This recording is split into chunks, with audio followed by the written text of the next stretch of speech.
There's a specific kind of tired that only a midlife woman who's tried every diet in the book knows. And I don't mean physically tired, I mean soul tired, right? You're not tired of dieting. You're probably tired of starting over. Am I right? Tired of downloading the new app, buying the new plan, cleaning out the pantry like you're preparing for a federal inspection, right? And telling your partner, this time it's going to be different. Don't tempt me with the ice cream. And then somehow you find yourself or right back in the pantry on Thursday night at 11 o'clock, eating chips straight out of the bag, wondering how you got there again. So, if any part of what I just said made you laugh or sigh or both, stay with me because by the time we're done today, I'm going to tell you the exact reason you keep ending up in that pantry at 11 o'clock at night.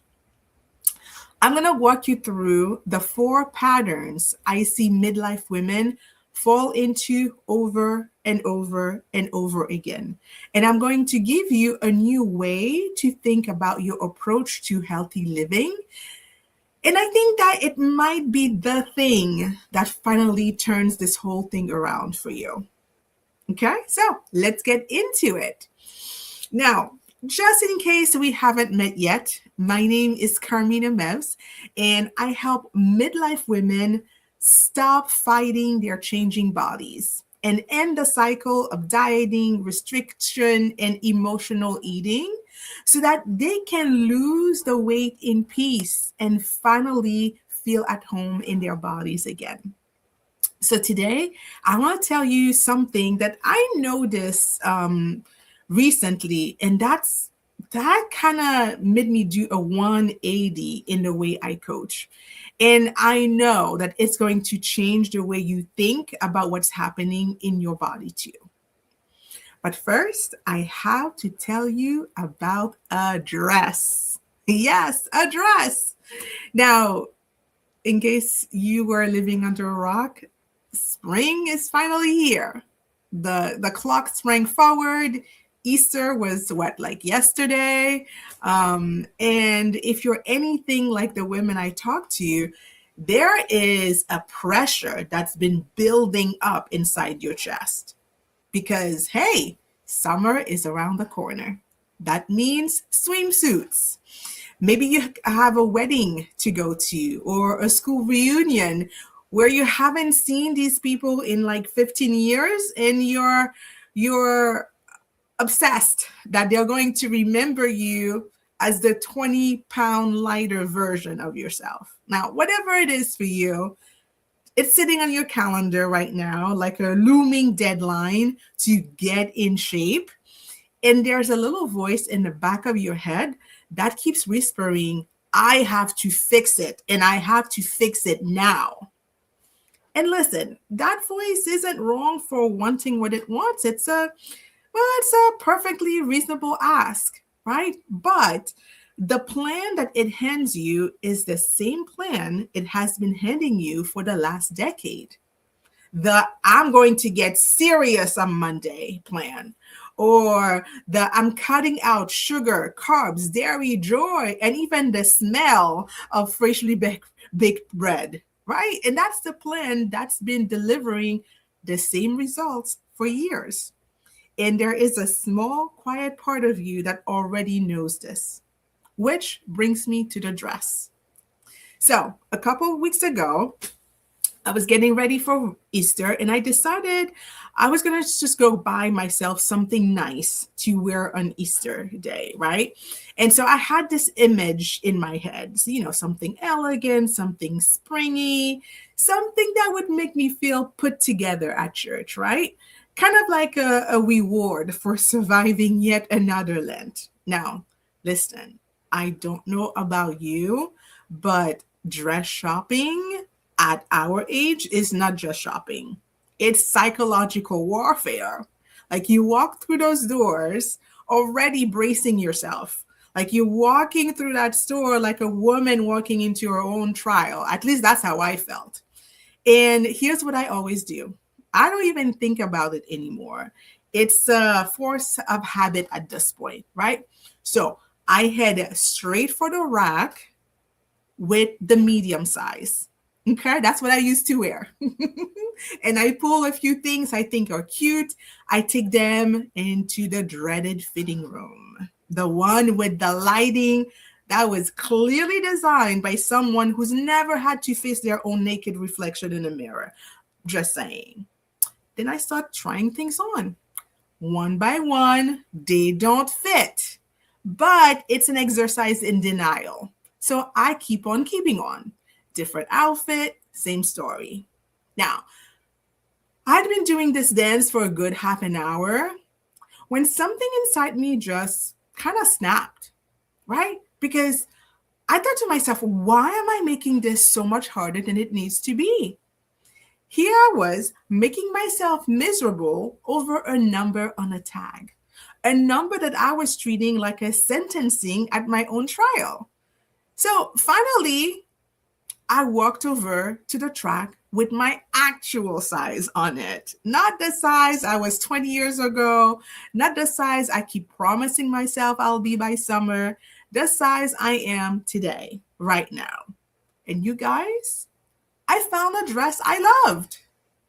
Now, I want to be clear. This is not about giving up. This is not about resigning ourselves to some version of, well, this is just how it's going to be now. I might as well get used to it. Not at all. Because we can be grateful for our bodies as they are today, treat them with the respect and honor they deserve, and work to improve them. Those two things are not in conflict with each other. They can both be true at the same time. But here's what I see instead. A lot of hating yourself to a better body, right? It's some kind of sick motivation that we do with ourselves.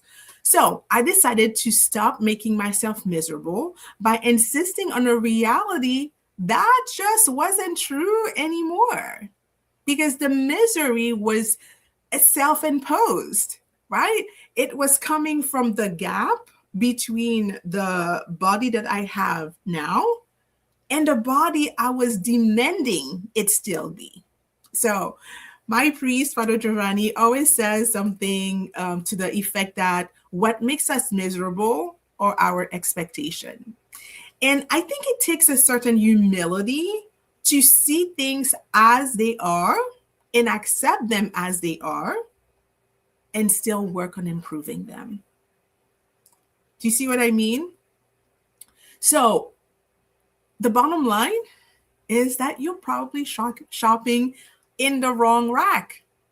Now, here's why I'm telling you all of this. Because you are running the eating plan that worked at 35. You're doing the same workout that got you results in your 20s. You are following the same rules, the same Monday morning playbook, the same eat less, exercise harder advice. But meanwhile, your body, your midlife body, has quietly moved on to a completely different section of the store. Okay? And nobody handed you the new map. So here you are blaming yourself. You look in the fitting room mirror of your current life, and you decide that you are the problem, that you just need to go at it harder, be more disciplined, have more willpower that you must have lost at some point, right? And I want to say something that I think I don't say enough to myself and to my clients. I want to say this: inconsistency is not the problem. Inconsistency is the symptom. You are probably inconsistent because your body is pushing back against a plan that was never built for the body that you have today. Your 11 p.m. pantry raids, they're not a character flaw. They're your body's way of telling you that what you're doing isn't working for it anymore. Cravings are a message. Exhaustion is a message. Bloating is a message. It's all signals. And nobody has taught you how to understand your body's language, right? So, what happened for me once I had that realization is I stopped asking, what's wrong with me? And I started asking, what is my body actually telling me? And something clicked when I made that shift. Because after over 10 years of coaching midlife women, I realized that the women I work with, they're not struggling in 1,000 different, unique, never before seen ways. We're all struggling in 4 very specific patterns over and over, the same 4, just slight variations of it. Okay. And once I could see the 4, I couldn't unsee them. So I want to walk you through the 4 patterns to watch for. Okay. Pattern number 1, I call it the blood sugar roller coaster. Okay. Now, this is the woman whose hunger run her entire day. Yeah, maybe she ate breakfast, and by 10 a.m., she's already thinking about what she's going to eat next. By 3 p.m., she's in the vending machine or the candy stash at her desk drawer. And by evening, she's exhausted and she's been grazing for hours. The story she's telling herself is, I have no discipline. I can't walk past a bowl of chocolate without losing that battle. So if you allow this thought has been lately, why am I hungry again already? Well, this might be your pattern. Pattern number 2, the metabolic adapter. Okay. So the metabolic adapter is the lifelong dieter. She has a resume.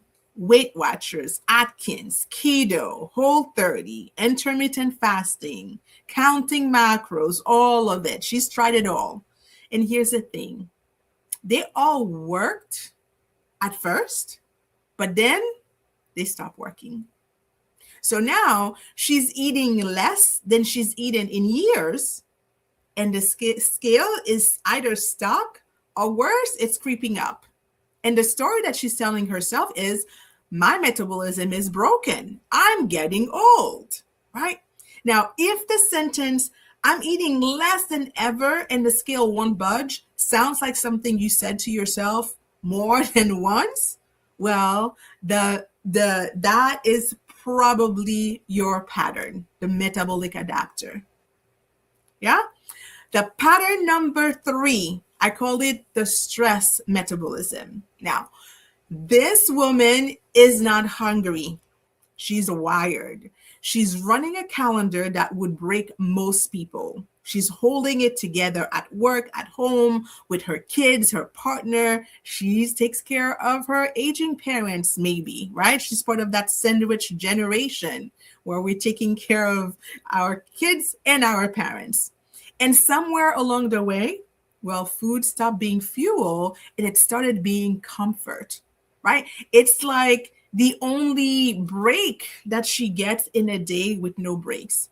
So she runs on empty most days, but at night, she feels she's earned the food that she's about to eat. The kitchen opens and it won't close until 11 midnight, right?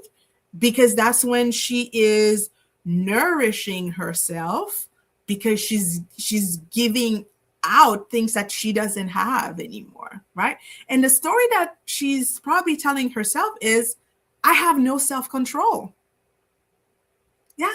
So if you're thinking to yourself, I barely eat all day, but I lose control at night, then the stress metabolism is probably your pattern. Now, the 4th and last pattern that I've noticed is the hormone shifter. Now, this is the woman who didn't change anything to her routine. She's eating the way she's always eaten. She's exercising the way she's always had. But the problem is her body is not responding to any of it, right? So the weight around her belly has expended. Right? The sleep abandons her at 3 a.m. no matter what she tries. And that her favorite pair of jeans, well, it hugs her in all the wrong places. And she can't figure out why. The story she's probably telling herself is there's something wrong with me. Right? So she goes to the doctor maybe and asks for all sorts of tests because how can I explain this? So if you keep hitting your head against the wall because what used to work suddenly doesn't work anymore, the hormone shifter is probably your pattern. Okay, that was a lot. Take a deep breath. First, I want you to note that you might see yourself in more than one pattern. That's totally normal, okay? Because most women have one pattern that's running the show and then a second one that's hanging out in the background, okay? Second, whichever pattern you are, please know it's not a diagnosis. It's not a diagnosis. It's not a life sentence. It's a starting point. And it might be the first real specific actionable piece of information you've had about your body in years. My hope is that the messages that you've been getting from your body are starting to make a bit of sense and that you stop blaming yourself and feeling guilty for being where you're at. And the beautiful thing is once you know how to decipher your body's language, you stop waging war against yourself. You stop shopping in the wrong rack and you start working with the actual body you have. Here's the thing though. Knowing your pattern is a step in the right direction. Understanding why your body is doing what it's doing, and what I mean by that is the biology underneath the hormonal shifts that are making all of this louder and harder in midlife than it's ever been before, right? Well, that's where the real work begins. And that's where the real freedom is. So I've been working on something special for the past few weeks, and I'm going to be teaching all of it live in much more depth in a free workshop coming up very soon. And I'm going to walk you through the science behind all this. I'm going to show you exactly how to break free from your pattern. And best of all, I'm going to hand you a roadmap. So I'm going to be sharing the details very soon. So if you're not in my world yet, follow me on Facebook or Instagram I'm at Carmina Mevs. And better yet, join my Fit and Healthy Living newsletter at www.leanerandlighter.com. Okay, friends. So pay attention to the inner critic this week. That's your homework, right? If you hear it say, why am I hungry again? I just ate. Or why won't the scale budge? Or I messed up again. I knew I would. Or why bother, right? I want you to catch it red-handed. And I want you to say out loud or just quietly to yourself, there is nothing wrong with me. It's just my pattern. Your body is talking. Are you listening? Okay, well, that's all I've got for you today. I'll see you on the next one. Take care and bye for now.